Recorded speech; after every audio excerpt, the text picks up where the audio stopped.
Lieutenant, Archbishop, Bishop, Mayor of Liverpool, Chief Constable, Pro-Chancellor, Vice-Chancellor, my Lords, ladies and gentlemen. As Chancellor of Liverpool John Laws University, it gives me very great pleasure to welcome you all to St George's Hall this afternoon and to this very special event in the university calendar. On the 4th of February 2013, the Most Reverend and Right Honourable Justin Welby was enthroned as the Archbishop of Canterbury, the 105th Archbishop in a direct line from St Augustine of Canterbury in AD 597. As Archbishop of Canterbury, he is not only the Bishop of the See of Canterbury, but Metropolitan of the Province of Canterbury, Primate of all England, and the spiritual head of the worldwide Anglican Communion. He found himself in that role just 20 years after being made a deacon, having already had a distinguished 11-year career in the oil industry. Since 1992, he has been a parish priest, Canon of Coventry Cathedral, Dean of Liverpool and Bishop of Durham. Nobody could accuse him of want of experience. We know him best as Dean of this city and its great cathedral, and his involvement with Liverpool John Laws University in that capacity. And so we welcome him today for the conferment of an honorary fellowship. From overwhelming concerns for the plight of Christians, and particularly Anglicans, persecuted in different parts of the world, to the need to rebalance the equality between ethical business practice and the pursuit of profit, to the resolution of heartfelt differences of opinion in relation to the approach to gender in the Church, nobody could pretend that the task which he faces is straightforward or easy.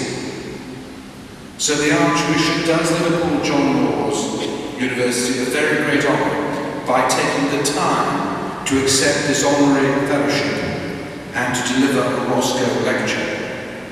I now invite another honorary fellow, Sir Mark Headley, to present the Most Reverend and Right Honourable Justin Welby, Archbishop of Canterbury, for the conferment of an honorary fellowship. Thank you.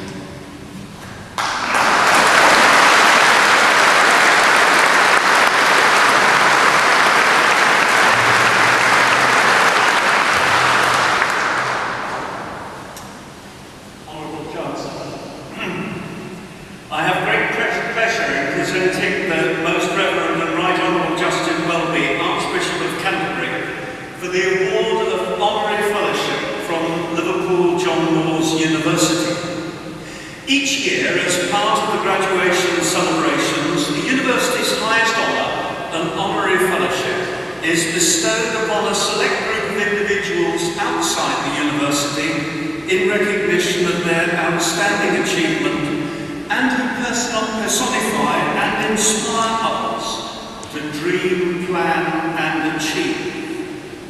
We propose Justin Welby in recognition of his outstanding contribution to society and for investing his current office the true and defining character of citizenship.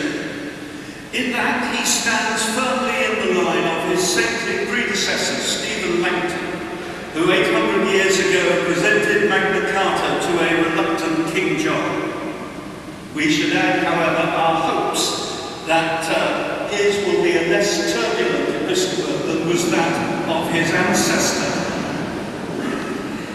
I should at this point say that the university graduation ceremonies were held last week at the Anglican Cathedral, and far from being outside the university, for several years as Dean of Liverpool, Justin was a participant in our graduation ceremonies, leading the procession and providing a welcome address for our students and their families.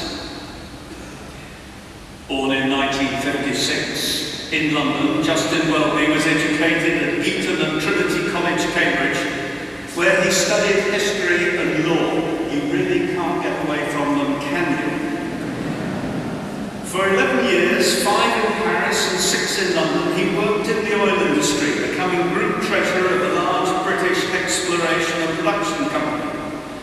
He focused mainly on North Sea and West African projects, and it was his African experiences that sowed the seeds of his subsequent ministry of reconciliation, both as priest and bishop.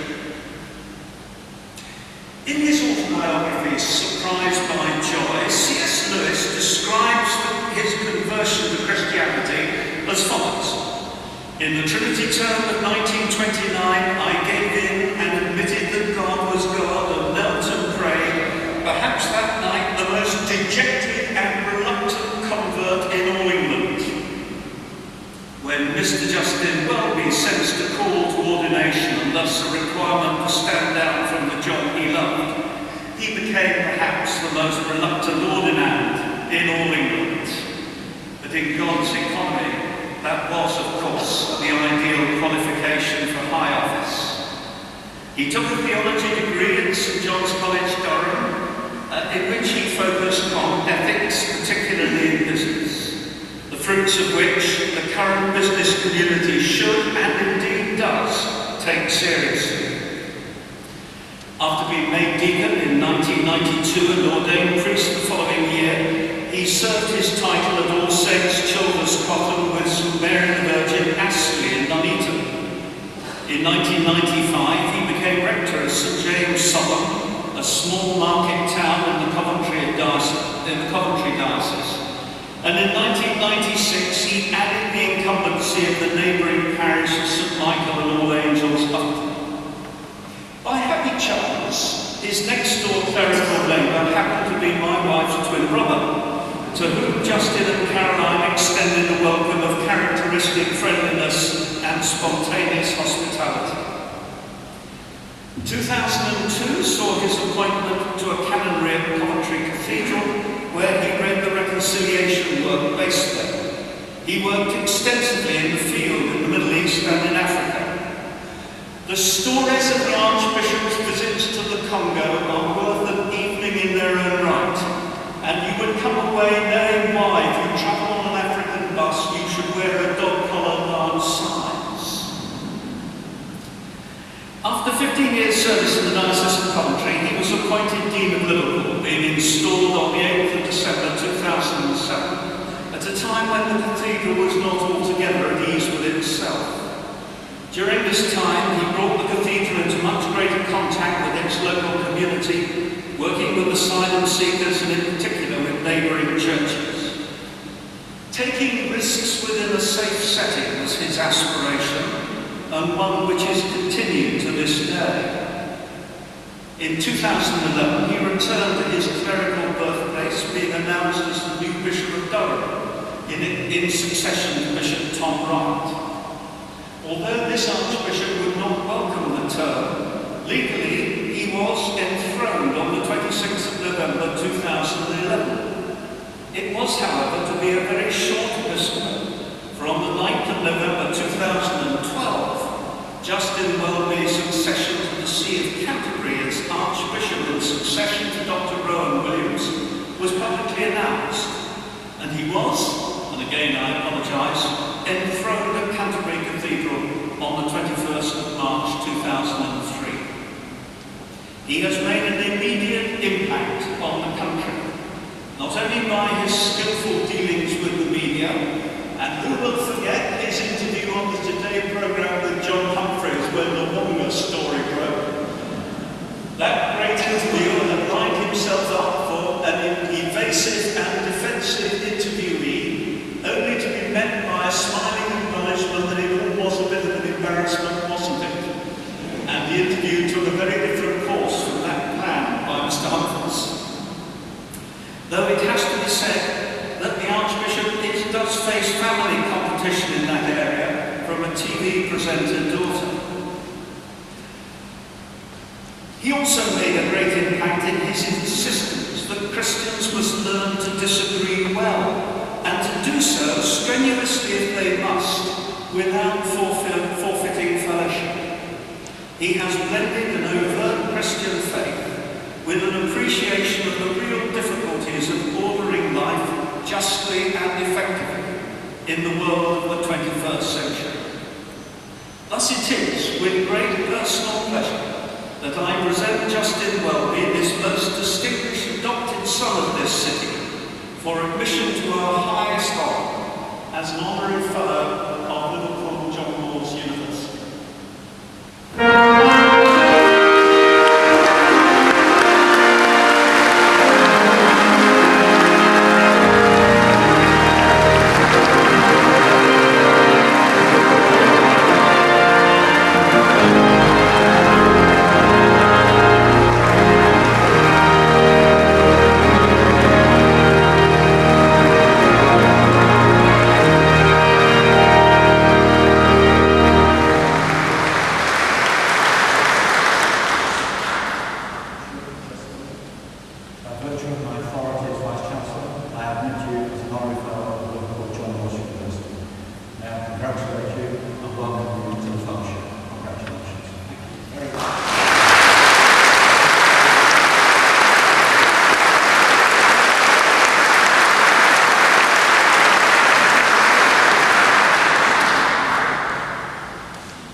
Distinguished guests, welcome to the 130th Roscoe Lecture. Sir Mark Headley's comprehensive citation has relieved me of one of my usual duties at these lectures, that is to tell you about the lecturer. Let me, however, remind you that these lectures are named after William Roscoe, one of the three men who in 1823 founded the Mechanics' Institute, which has evolved and been incorporated with other colleges into today's Liverpool John Moores University, and whose statue, William Roscoe's statue lit up at the back of the hall here, the statue by Francis Chanty, is overlooking our proceedings.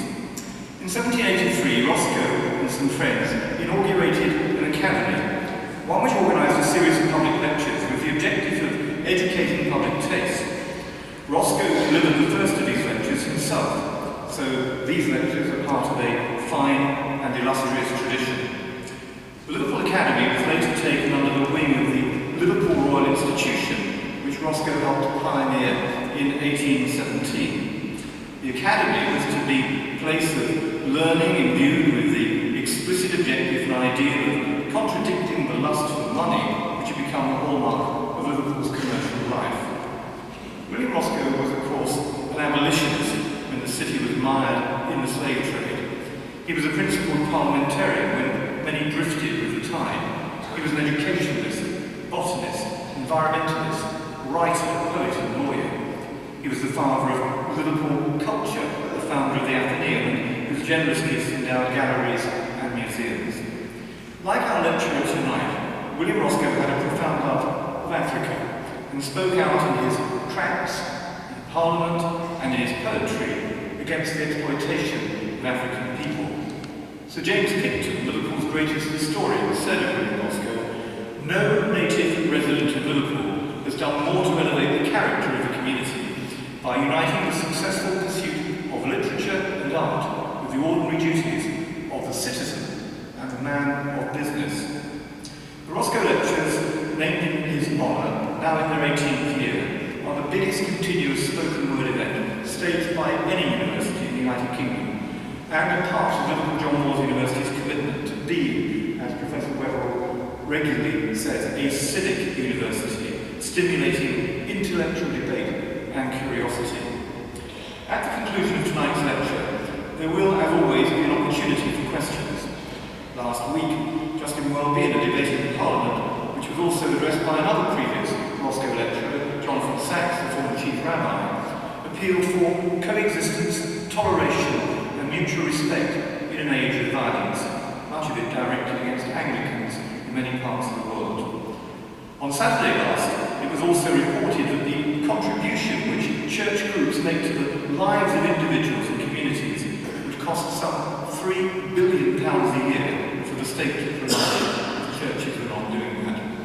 These and many more issues, such as payday loans and ethical business practice are among the questions which you may want to ask Justin Welby about. Please welcome the Primate of all England, the Archbishop of Canterbury, Archbishop Justin Welby, our 130th Roscoe lecturer.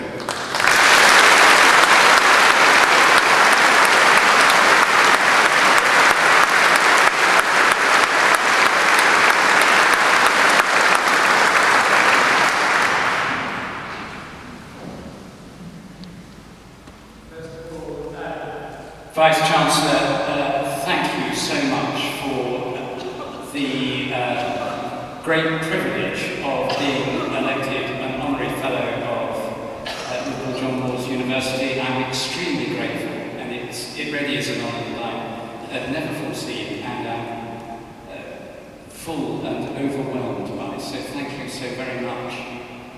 I hope, would you forgive me if I take off this hat while I lecture? Because I keep thinking fourth.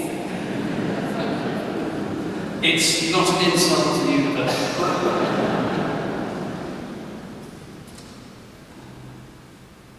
In the days that I was regularly in Nigeria, I learnt an expression which is extremely useful when you know you've got to thank lots of people for things at the beginning of a speech or lecture, and that is something that the President used to say regularly there, which is all protocols observed.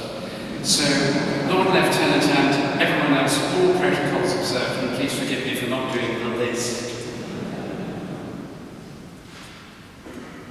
I'm very, very grateful to Lord Alton for the invitation to speak at this most distinguished of lecture series. When I had the great privilege of being Dean of Liverpool, and I want to add the greater privilege of being replaced by a much better dean, who I respect hugely and for whom I pray daily. A city which gave the city of Liverpool for 4 years, gave the whole family 4 of the happiest years we've had in ministry in the Church of England. I attended these lectures, but I never thought I would have the honour of speaking at them. Together with all else that has happened today, I am genuinely very overwhelmed at being here. And I hope that those of you who have come for a quiet snooze this afternoon do not feel disappointed. My subject today was chosen months ago, and this lecture was written some days ago. By a very remarkable coincidence, its subject is not the same as the Prime Minister's speech in Birmingham this morning, but is very, very similar indeed. It is the subject of religiously motivated violence and the need for the world to develop capacity to face radicalization effectively. It's an issue of immense complexity, and in one lecture cannot be adequately addressed. The Prime Minister, in his speech in Birmingham, has set the terms of the debate in an important way. No one can doubt the severity of the challenge facing those of many faiths and none, a challenge aimed at the heart of the acceptance of diversity, which in Europe is the fruit of our failures from the 15th till the 17th century. In some ways, this lecture, by an unforeseen coincidence of diaries, seeks to contribute to the debate and sets a different emphasis to the reported content of what the Prime Minister said. I must emphasize that such difference is based on my respect both for his office and for him personally. He sees the intelligence. He has to make the hard decisions. I particularly welcome the statement from number 10 that came out with his speech in Birmingham that, and I quote, "The new Cohesive Communities programme will seek to lift the horizons of some of the most isolated and deprived communities in the UK and increase opportunity for young people from black and minority ethnic communities." End of quote. These are massively demanding issues, and I call on all Christians to pray sincerely for him and his government as they find themselves confronted with these problems. None of us on the sidelines could claim we have the answer. It is a challenge, though, that we must take up.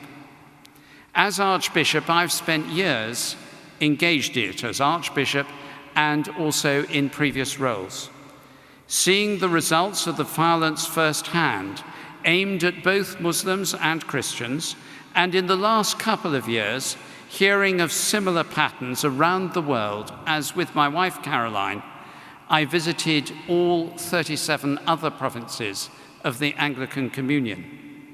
I will return to that in a moment. It is important to say that in common with other Christian denominations, with other faith traditions, and with those of no faith, the Anglican Communion has bitter experience of religiously motivated violence. In the last 18 months, Anglican dead have been certainly in the hundreds, even into the low thousands. Around the world, we face the reality and deal with it.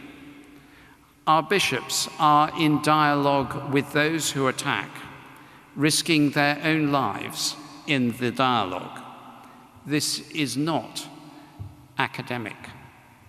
In this country as well, the churches are acting, not just speaking. The Church of England has invested huge resources of people and time with welcome government support on the remarkably successful Near Neighbours programme.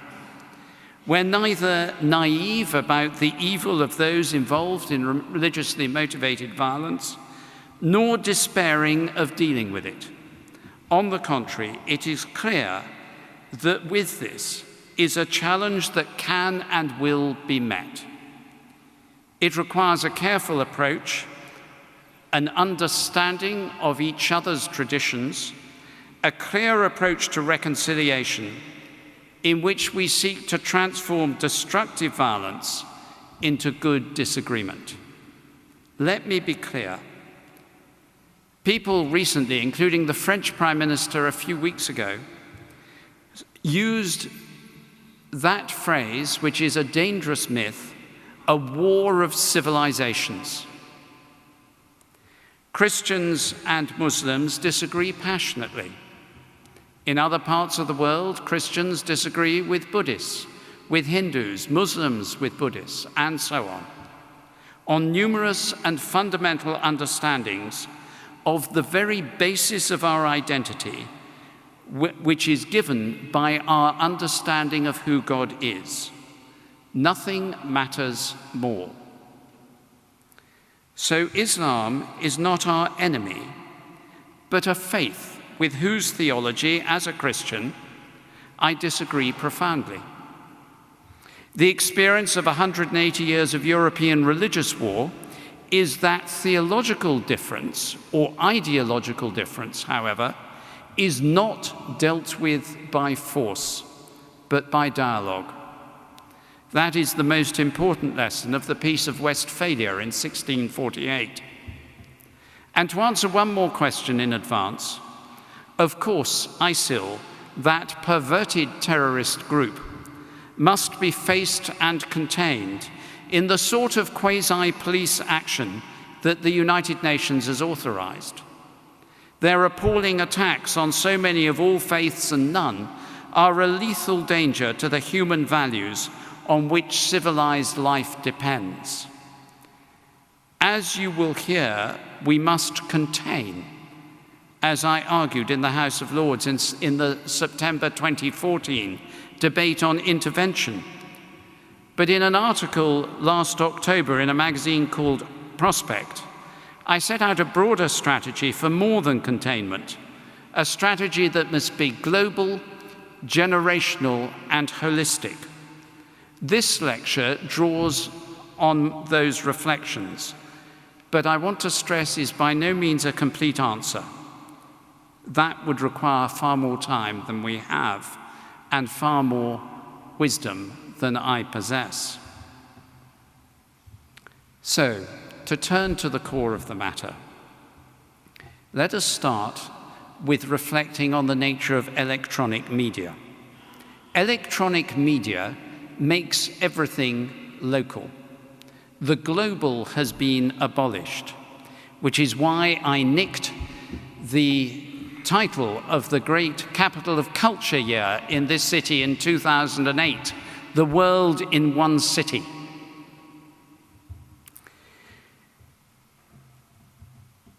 There is a saying in American politics, most closely associated with the former Speaker of the US House of Representatives, Tip O'Neill, that all politics is local. It is personal issues, the mundane and everyday concerns of individuals and their neighborhoods that matter most to people, as Joe here knows very well indeed. Our own politicians are invariably aware of this, as we see when they campaign, and rightly. Yet the advent of electronic and social media has shifted the boundaries of what is local. What was once something happening to some stranger on the other side of the world is now happening to a friend of a friend on Facebook. And I comment on it through an image I have seen on my hand. Perhaps not just the world in one city, but the world in one phone. We now live amid streams of information and opinion, an overwhelming excess of diverse and incommensurate worldviews that collide in devices we hold in our palms. The result is diversity, but without facing each other. Liverpool, to go off text for a minute and cause great concern to those who do my communications, is a city that deals brilliantly with diversity. It always has done. It always will do.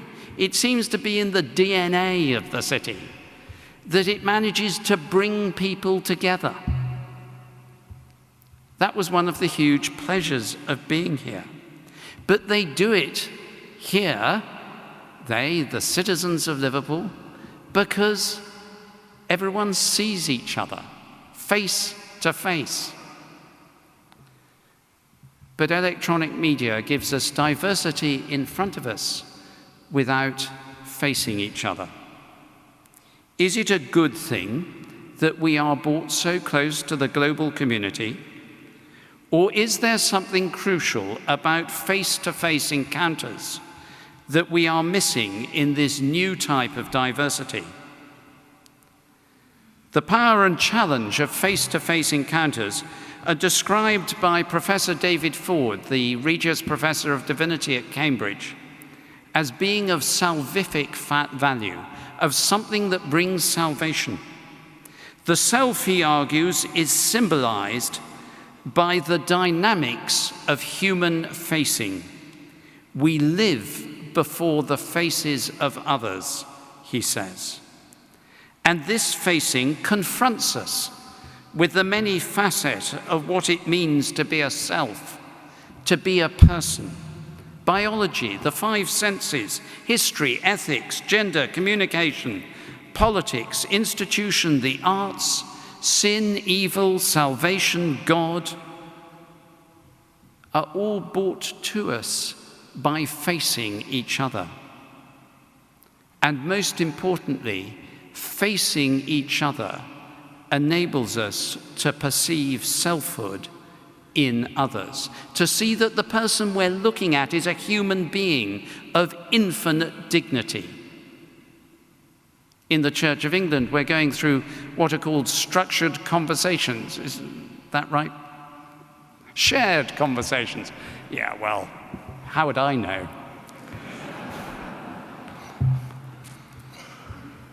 Shared conversations, the aim of them, they're around the issues of human sexuality, which divide the church, as we all know. Let's not pretend. But the point of shared conversations is to get people of radically different views, not communicating through email, website, Facebook, statement, newspaper column, but to sit in the same room, in a chair across from someone with whom you disagree profoundly, and to listen to them and to talk to them. The effect is remarkable.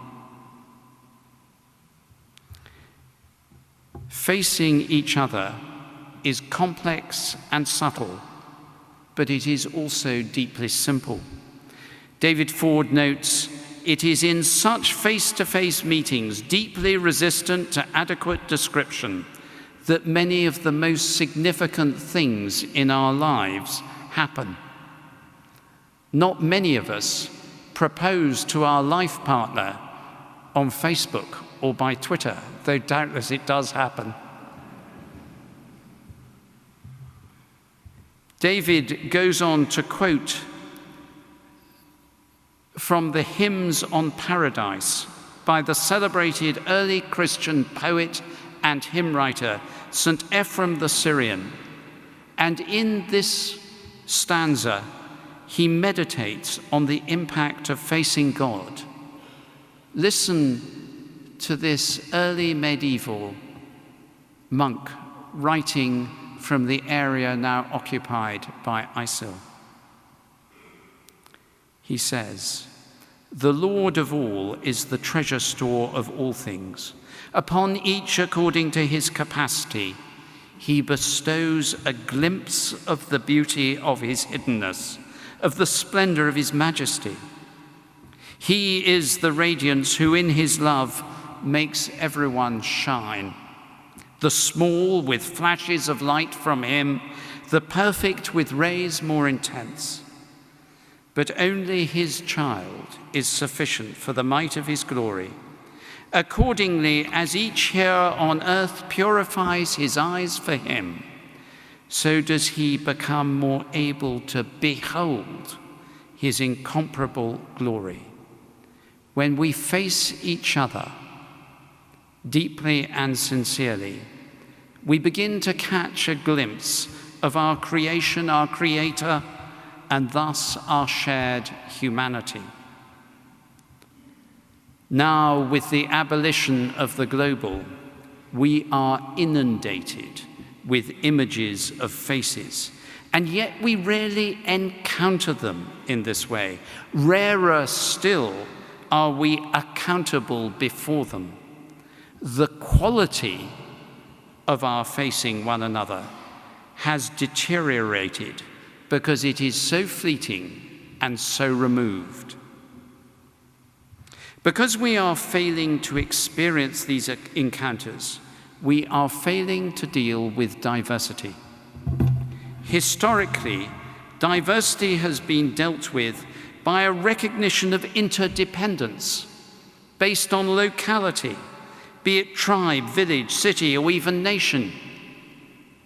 In Liverpool, people need each other.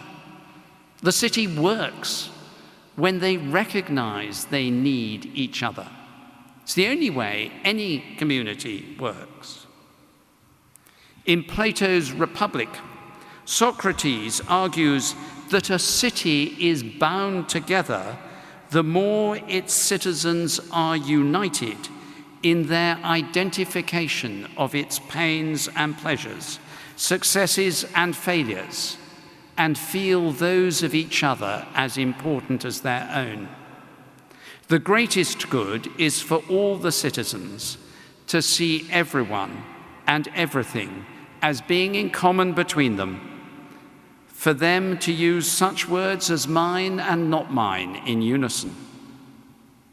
This interdependence based on locality even applies to national unity, epitomized by the speeches of Winston Churchill in 1940, in which he sought to rally British citizens to unite behind the war cause by appealing to, quotes, all that the British Empire has stood for, close quotes, an older form of British values. But we have not developed the tools for dealing with diversity in the absence of presence, of facing.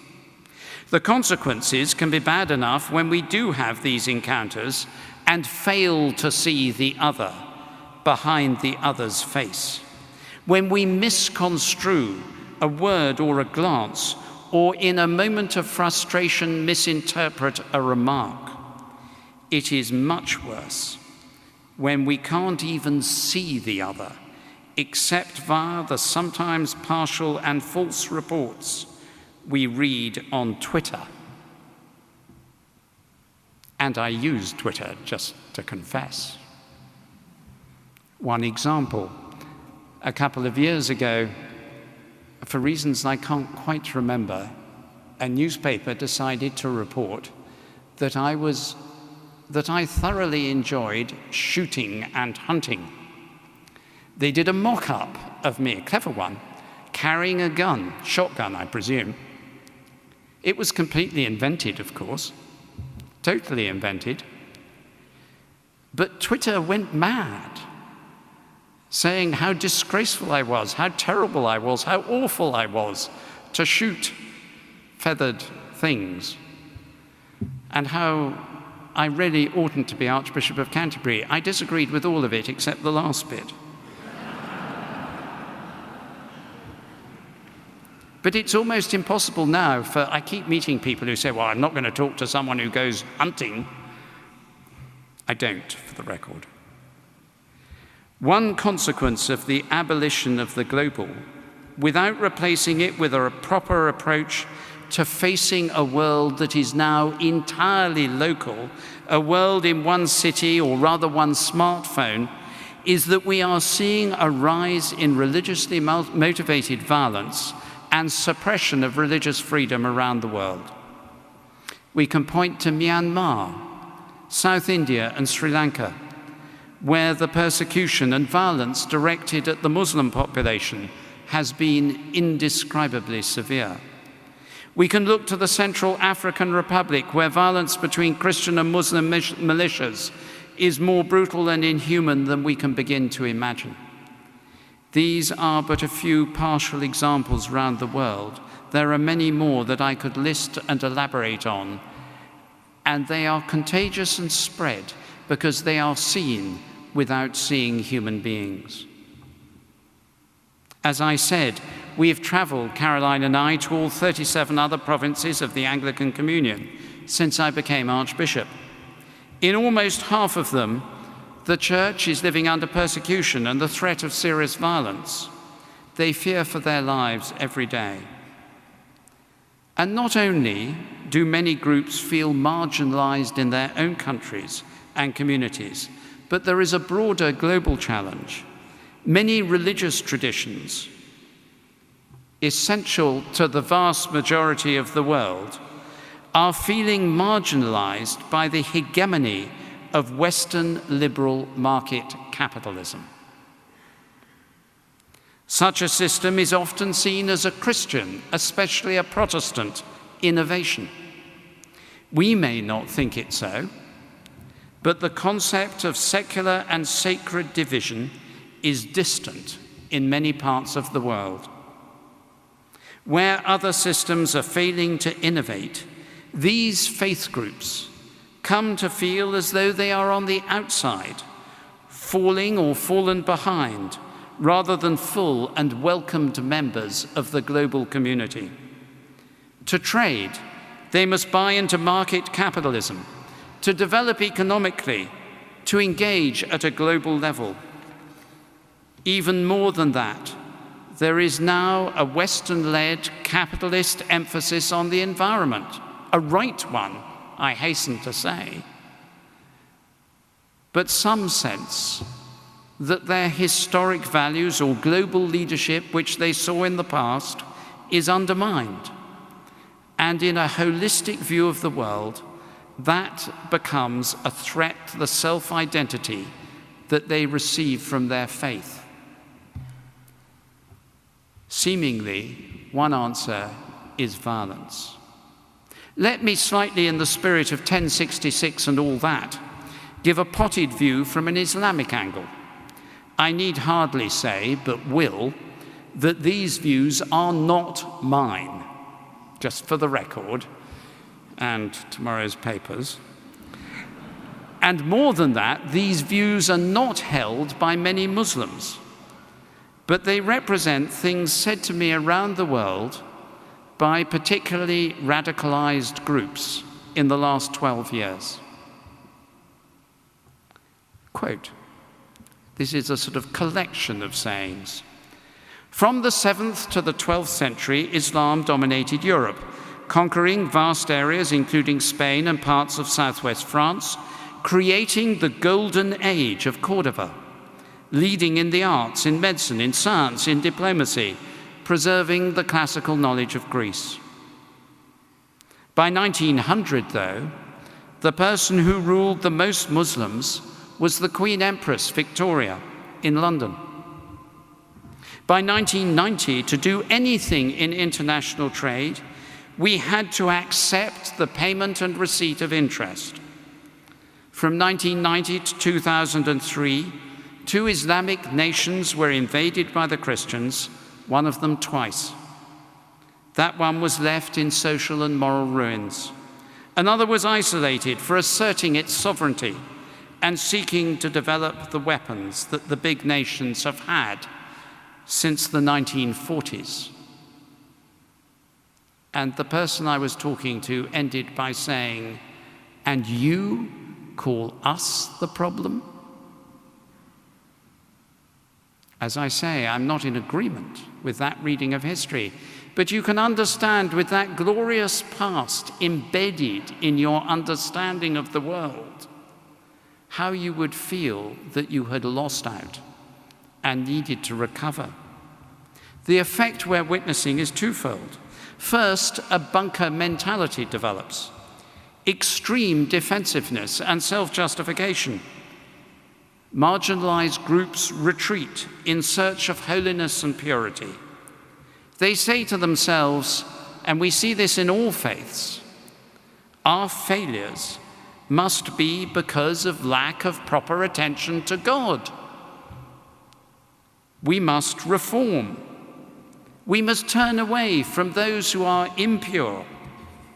This is, dangerously in my view, combined with golden age syndrome. That is the desire to return to a mythological age where power and strength were demonstrated on a grand scale and where we might seek to please whatever deity or belief structure we embrace.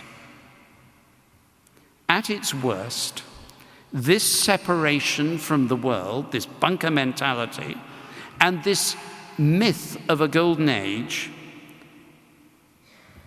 in our own group's narrative is leading to a global rise of religious and fundamentalist violence in defense of a tradition that has little evidence of ever having existed in the form now imagined. The philosopher and politician, perhaps an unusual combination in today's soundbites and poll-led policies, Edmund Burke argued in Reflections on the French Revolution that society has an intergenerational covenant. It binds us by an imaginative connection with past and future generations. He said, a partnership not only between those who are living, we are not only responsible, in other words, to those living today, but between those who are living, those who are dead, and those who are to be born, which, by the way, incidentally, is the justification for the importance of the environmental movement. But the violence that emerges when our idea of the past is myth, or ISIL's idea of the past is myth, can be understood as a warped defense of those very covenants, quite different from the social development sought by Burke. Let me elaborate. ISIL certainly appeals to the tradition of a religious society to justify their violence. They root themselves in an interpretation of the traditions and teachings of early Islam, reviving traditions that have been dormant for hundreds of years, whilst at the same time ignoring and violating 700 years of Muslim scholarship and jurisprudence that at points was the most sophisticated system in the known world. For them, any supposed innovation that conflicts with their worldview and tradition is a denial of its initial perfection. Any deviation is apostasy, and the punishment for apostasy is death. The journalist Graham Wood described an ISIL recruiter that he had met as, quotes, living out a drama that looks from an outsider's perspective like a medieval fantasy novel, only with real blood. The recruiter was obsessed with Islamic apocalypticism and convinced that he was part of a preordained battle to bring about the caliphate, which he believes is itself a vehicle for salvation. As I will touch on later in this lecture, don't worry, not much later, such a view is not only deeply troubling in itself, but requires from those involved in leadership a far higher level of faith literacy than our current national and international political rhetoric calls for. When a US State Department spokesperson goes on primetime news television and states that, quotes, we're killing a lot of them and we're going to keep killing more of them, close quotes, there is a level of religious illiteracy that is fundamentally damaging to the entire situation. In ISIL, we have a most extreme form of the bunker mentality, driven in part through electronic media's effects and an incapacity to see humanity in the other. There is a sense of being under siege. Individuals are encountering difference that appears to be threatening, and finding themselves unable to respond to it, unable to engage with it at a human level. They are encountering it because of the abolition of the global. Could this be something that all forms of extremism have in common? Combine this with socio-economic and geopolitical realities that further complicate the situation, and I cannot begin to repeat often enough how complicated it is, which is why we must pray for those in responsibilities of leadership over us.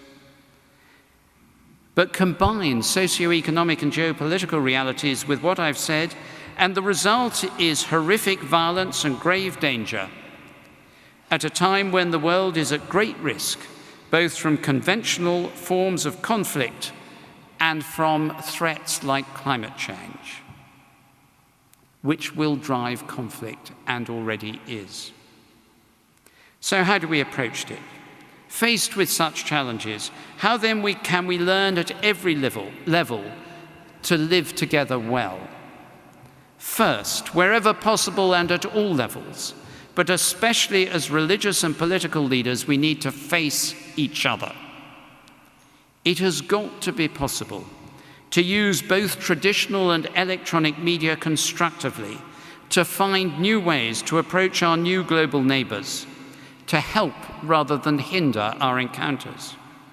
We now have at our disposal the IT tools to implement such encounters, and we should reflect on how this can be done well, to develop relationships where there were previously only caricatures of individuals. Over the last 2 years, from Lambeth, in partnership with the Tony Blair Faith Foundation and Coventry Cathedral's Community of the Cross of Nails, we have together brought 2 groups of Christians and Muslims from Nigeria, a country I know well and love deeply. First, a group of influential imams and pastors, and secondly, a group from universities where radicalization is strongly suspected to occur. Some of them had never met face to face with someone of the other faith before, but they had met them electronically and hated. One Muslim lawyer, whose name I cannot mention because of threats that have been made to him, I hasten to add, not because he's a lawyer,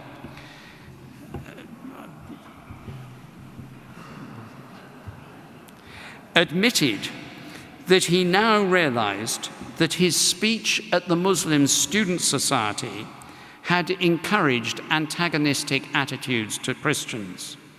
As a direct result of this encounter with Christians, he now uses speaking engagements as opportunities to appeal to thousands of Muslim students to embrace Christians as their fellow Nigerians.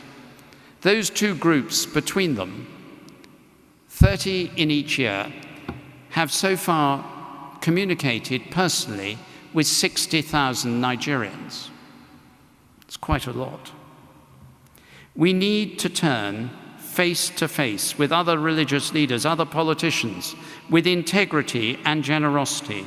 And once we have faced each other and begun to break down the barriers of self-preservation, we can start to look outwards, side by side, and take action together. It is not good enough to make decisions to suit our own local context. This challenge we face at the moment is global. It is not good enough to make changes that only improve the lives of a small handful of people, because the outside world is now just as much a part of each of our own localities. The global is abolished. All live in the world in one city. The deprivation and inequality that remains unchanged elsewhere will come rushing in to fill the space. Look at the consequences in the Mediterranean of the combination of high visibility of the global in the local. There are practical actions that can be pursued through our country's foreign defense and development agencies. For example, different religious communities or different states separated by religions who may disagree on doctrinal matters can seek out areas of common ground on public policy through face-to-face conversations. I may not see eye to eye with my Muslim friends, and I have many Muslim friends, on the divinity of Christ, but there is plenty of scope for us to work together to combat climate change and poverty. When we look outward to issues of mutual concern rather than inward to our differences, we can change the narrative on issues of development and power, which hold us back as a world. These are not zero-sum games. Nobody has to lose when it comes to our efforts to mitigate climate change or end extreme poverty. Through face-to-face dialogue, by making the localization of the global work for mutual advantage across different groups, we begin to chip away at the walls that have been erected to separate us. Such an approach must be accompanied by realistic and pragmatic considerations when it comes to security. Openness and vulnerability must not be allowed to become naivety. Our response must also involve the renewal of the mandate for a United Nations equipped for a new age of facing, its members pulled out of an increasingly entrenched and Cold War-rooted mindset. We must also prioritize development and always work in favor of the poor domestically and internationally. The imminent arrival of the Sustainable Development Goals, the successor framework to the Millennium Development Goals, and the forthcoming negotiations on a global agreement on climate change are watershed moments for the global community in ways that many cannot imagine. Pope Francis' recent encyclical Laudato Si demonstrates the centrality of faith in Jesus Christ to care for the environment, and his many other statements, the centrality of love for the poor to be love for Jesus Christ. Ending extreme poverty and mitigating climate change, which disproportionately affects the poorest in our world, are important parts of the new age of facing. They bring us together and tackle much of the underlying marginalization and dispossession felt by those who are attracted to fundamentalist causes. As with tackling poverty and climate change, governments, and only governments, can also play a significant part in tackling the corruption and money laundering that finances violent organizations. This is especially true in the greatest financial centers in the world, the ones where volume of activity makes hiding the illicit easy. Finally, we need to recognize that this all requires a shift in the narrative, from a transactional language to a relational one. This shift in the narrative is underpinned by a commitment to human flourishing, not Christian flourishing or Muslim flourishing or even humanist flourishing, but a flourishing that is open to all, offered and available. We can draw on the deeply significant encyclical published by Pope Benedict in 2009, Caritas in Veritate, a document that has had a profound effect on my own thinking in this area, for some insight into how this might be achieved. Towards the end of the document, Benedict challenges our assumptions individually and corporately on how we understand the world, with and without a conception of gratuity or generosity and human flourishing. He says this, and you may recognize it in what we all experience. When technology is allowed to take over, he says, the result is confusion between ends and means, such that the sole criterion for action in business is thought to be the maximization of profits, in politics the consolidation of power, and in science the findings of research. The transactional approach to life and language can only be overcome with gratuity, generosity, and a relational approach. We must give and not expect anything in return. In our face-to-face interactions, we give of ourselves, and in doing so open up the possibility of a new dialogue and new relationships based on common humanity rather than on power. And this shift in language requires a shift in literacy. At the middle governmental level, we need to ensure that we are equipping our decision makers with faith literacy that has the power to improve our global situation. We must find a common language that can be understood and used by political and religious leaders to talk about religious belief in their own contexts.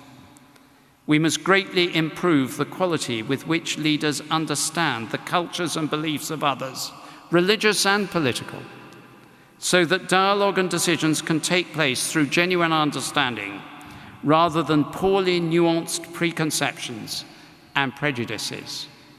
I'm not referring to the Prime Minister's speech today for the avoidance of doubt. I have not read it. I return to the example I gave earlier of the State Department official's remarks. You may just remember them, it was some time ago.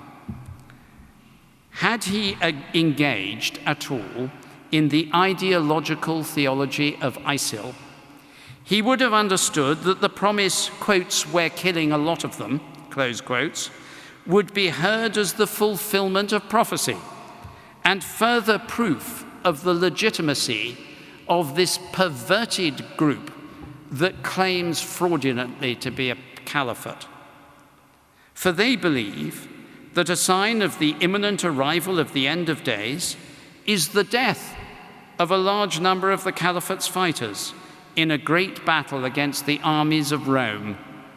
That's not Rome, Italy, that's us. In other words, it would not have been perceived as a threat, but as an opportunity. Effective faith literacy requires not only knowledge, but an emotional intelligence that enables us to understand the place of faith in other people's lives. Above all, as I have said, these actions need to be taken through genuine face-to-face encounter.